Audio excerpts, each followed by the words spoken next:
সেদিনকে গেছিলাম জুডিওতে, আমাদের এখানে ডানলপের সামনে মহামিলন মঠের কাছে যে জুডিওটা আছে ওইখানেই। আমি মেনলি গেছিলাম নেল পলিশ রিমুভার কিনতে। আমি জুডিওর নেল পলিশ রিমুভারটা ইউজ করে থাকি, ভীষণ ভালো হয়। তো ওটা শেষ হয়ে গেছিলো তাই কিনতে গেছিলাম। আর একটুখানি ওয়ান পিস দেখছিলাম, বাট একটাও ওয়ান পিস আমার পছন্দ হচ্ছিল না, একটা টপও ভালো ছিল না। আমি জানি না কেন একটাও কোনো কালেকশন আমার ভালো লাগছিল না সেদিনকে।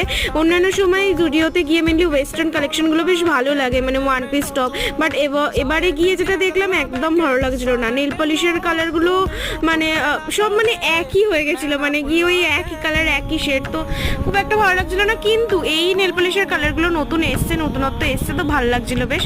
তো আমি বাড়িতে আসার সময় একটা মাখন টোস্ট বিস্কুট, প্রাণের এই বিস্কুটটা খেতে ভীষণ ভালো, আর পাউরুটি এনেছিলাম, একটু ফেব্রিকের কালার এনেছিলাম। তো টুকটাক যা কেনার ছিল নিয়ে বাড়ি চলে এসেছিলাম। আর এসে আমি আমার বাচ্চাগুলোর সাথে খেলছিলাম। যদি তোমাদের ভিডিওটা ভালো লেগে থাকে তাহলে লাইক শেয়ার সাবস্ক্রাইব